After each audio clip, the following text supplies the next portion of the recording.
Hey, what's going on, everyone? My name is Matt Jarbo. This is Three Buck Theater. And as always, critics of The Last Jedi are always having to defend their criticism of The Last Jedi because it feels like almost every single publication out there is trying to almost claim that, well, there are some things wrong with the movie, that is ultimately the fans that are vocal about them not being happy about the movie that are really, really, really the ones causing the problems here. And comicbook.com actually jumped on this bandwagon today in an article titled, "No, Disney's not ruining Star Wars," which I believe that there are several tens of thousands of people out there who would absolutely, utterly disagree with you, Nicole Drum. But I want to give your article a fair shake. Okay, I want to give it a fair shake, even though I'll fully admit I'm going into this kind of, ready to tear it to shreds. Okay, but let's see here. All right, we need to talk about Star Wars. The latest entry in the Star Wars universe, Solo: A Star Wars Story, opened in theaters a few weeks ago and promptly failed to live up to box office expectations.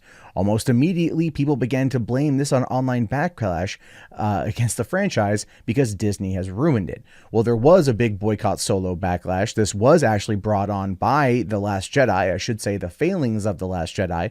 Never mind the pushback against people being critical of the movie from people like yourself who do publish articles, as well as Ryan Johnson and the things he has said, and the fact that there has been silence from Kathleen Kennedy coming out to reassure the audience, the people who pay money to see this stuff, that no, really the franchise is in good hands and they're working on it. There's been so many failures here that it's not the fans that are causing it. It is quite literally the establishment, the people who control it, that are the ones that are ruining it by not trying to come out and smooth over murky waters. They're not trying to calm any storm. They're not trying to do anything. They're simply adding fuel to the fire. And Nicole, you're feeding right into their entire trap. Now, she says here that in the Disney ruined Star Wars sentiment isn't just limited to Solo. It shows up in people harassing The Last Jedi star Kelly Marie Tran until she left social media. It rears its head and calls for Lucasfilm's head, Kathleen Kennedy, to be fired. Or worse, because of the new characters or storylines, it's reached the point where one can barely mention Star Wars online without hearing about how terrible Disney is. Like I said, this has a lot to do with people that are upset and annoyed at where things are, at where things have gone, and how they feel they've been treated from a lot of times people like you in the media. So yeah, they are upset about it. And going back to the whole Kelly Marie Tran thing, of course, that was bad. No one should ever experience harassment online, and no one should ever leave social media. We have one person who claimed to have done it, but they've only got like 40 Twitter followers, and no one who's a Last Jedi critic likes them. This is an alt-right group that has claimed responsibility for a number of things without ever providing any evidence, so we don't fully know. So it's very much a murky situation, to say the very least. As for calls to have Kathleen Kennedy fired or that she should step down, I don't understand how you're criticizing that. She's the person who legitimately runs the studio. She writes the checks. She makes the decisions. So when there are ultimate failings, when things have not gone the right way or there's issues, the buck would in fact stop with her. But you're trying to frame it in a way that it's like, oh, because she's a woman, is the way that you are insinuating that, and that is not accurate, to say the least. Now she goes on to say here, this is her defining moment in the thesis, saying, but here's the thing, Disney hasn't ruined Star Wars. If anything, fans have. Please hear me out. When you have to sit there and say, please hear me out, it means you don't have that good of an argument. Especially when it's in something that's trying to say the fans have ruined Star Wars. You're like, no, you're the problem. Hold on. Don't grab your torches and pitchforks just yet. Let me tell you why you're the problem. Let me lay it out for you. Okay, Nicole, lay it out for us here. She says, there are plenty of reasons not to be a fan of Star Wars, or the post-Disney Star Wars offerings. I, too, thought General Leia Organa's weird, force-powered space flight that let her somehow survive being blasted into the vacuum of the universe was a step too far. Well, yeah, we call it flying Mary Poppins for a reason.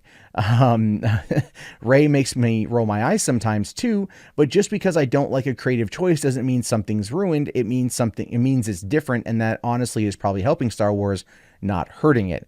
Well, okay, in the case of Rey, I'm probably more inclined to agree with you. I don't believe that Rey is a Mary Sue. I've made that argument multiple times.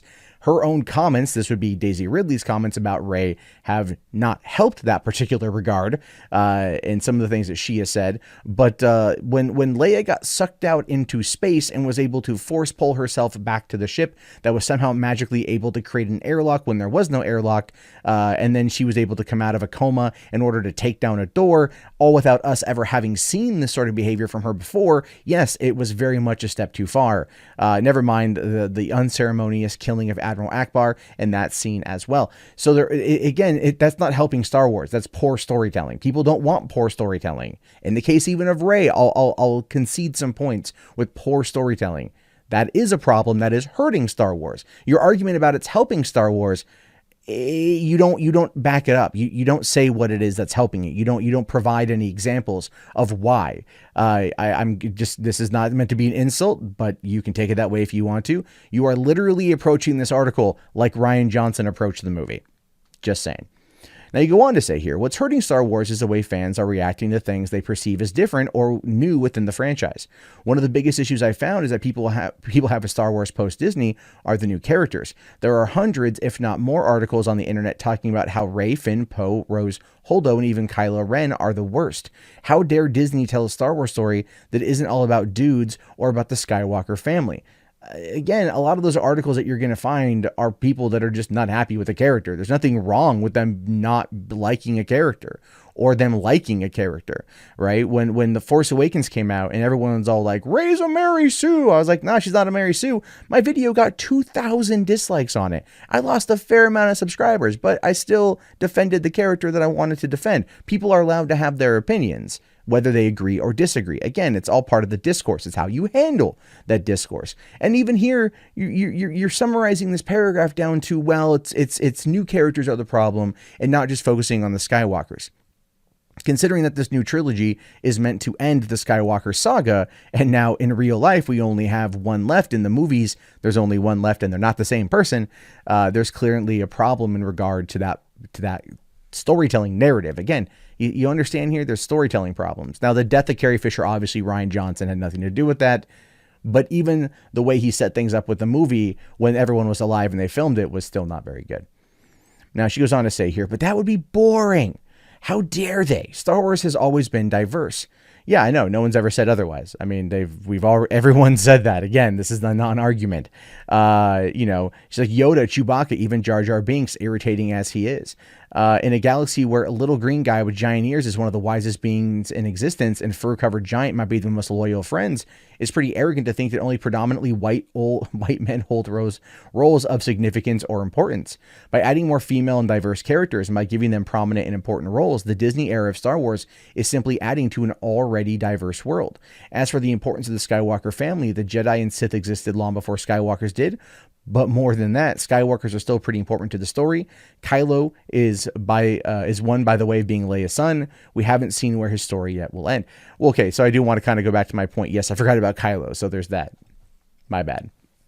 But yes, you've got diverse creatures, you've got diverse characters. They hold the different varying levels of importance.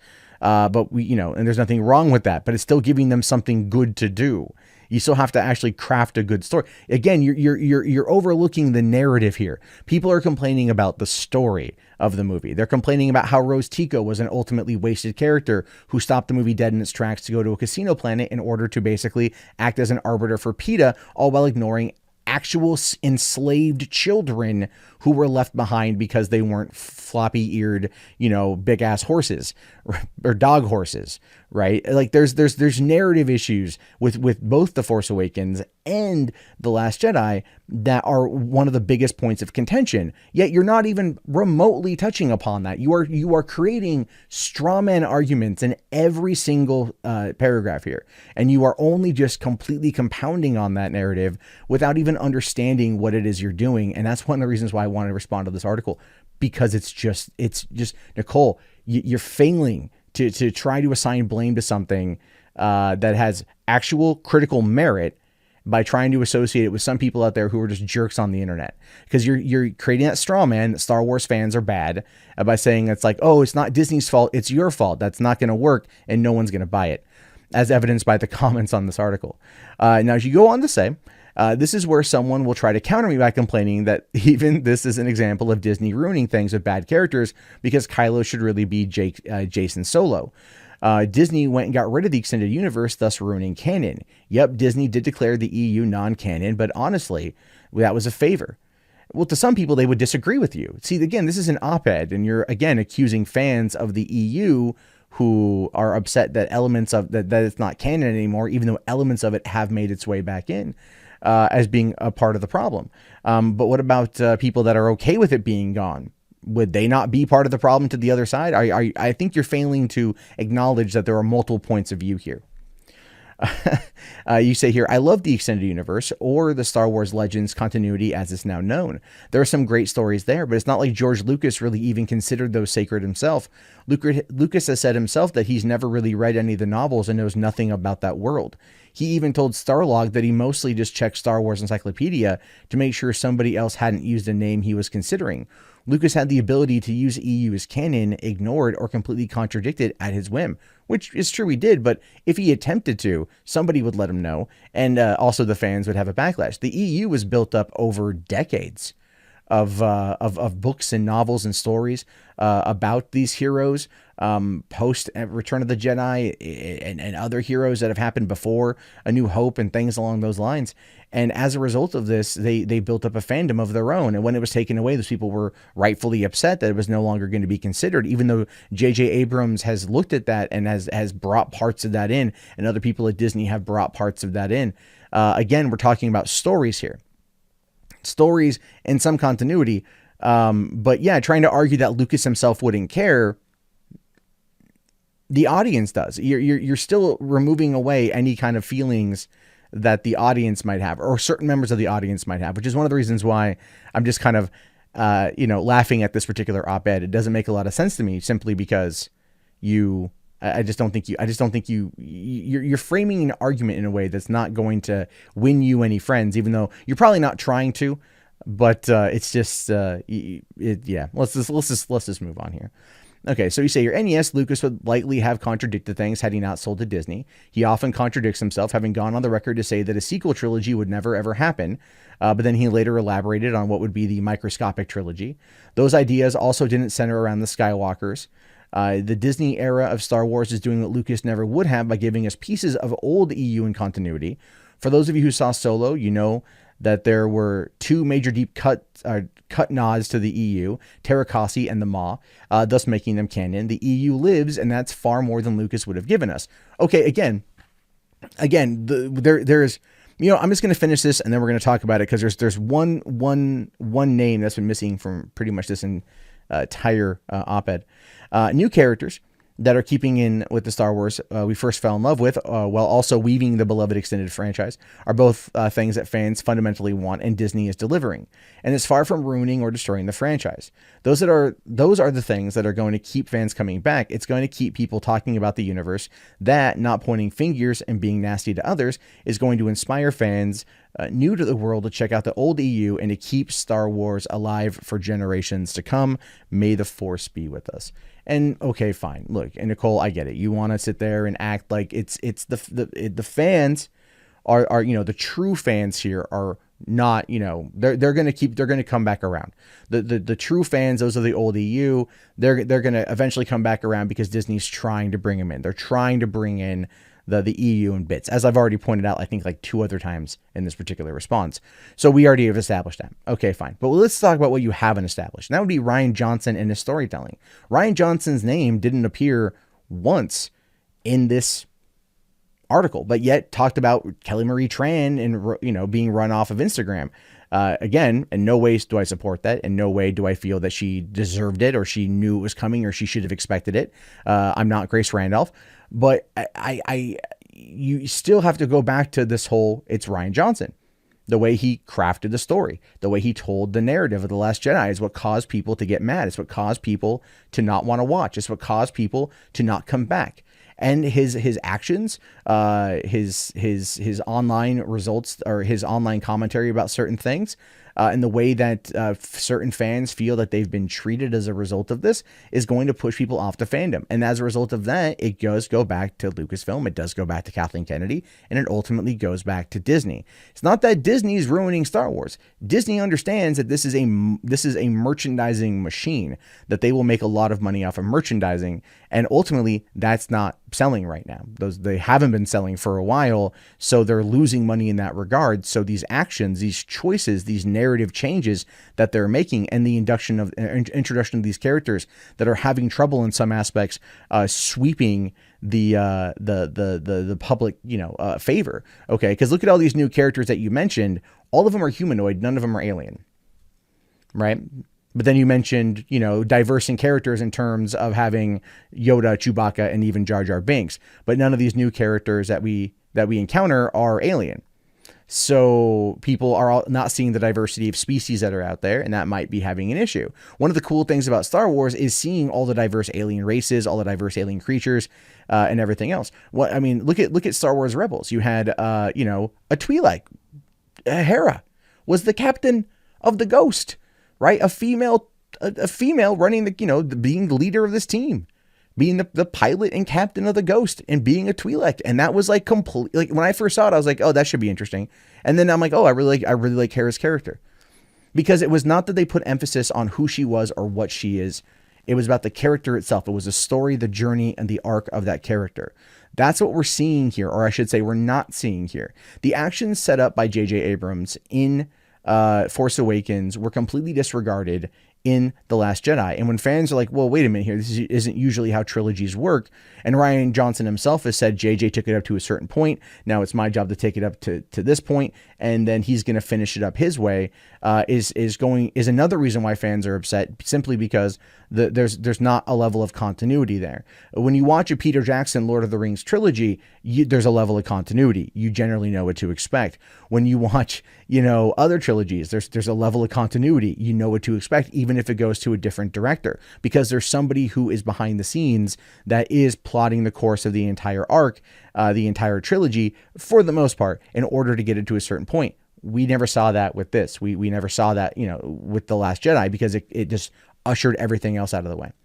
So when you sit there and you say it's not Disney ruining Star Wars, it's fans ruining Star Wars, I would give you some credit on the toxic side of the fandom, and I think it's fair to say that there is.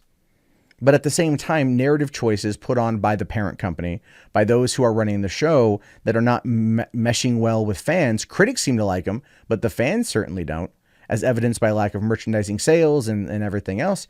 It goes to show you that there is a problem with Disney. There is something rotten in Denmark, and the buck does stop with Kathleen Kennedy. Now, whether or not something happens as a result, I have no idea. But when I see an article like this that comes out and effectively just attacks the fans for having an opinion, I just basically go out and disregard it.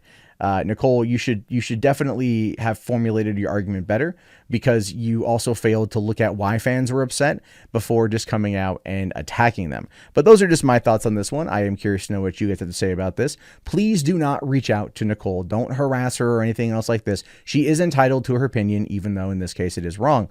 But let me know your comments below. I will talk to you guys later. Have yourself a great day, and peace out. If you enjoyed this video, please consider becoming a patron today for just $1 per month over at patreon.com/MundaneMatt.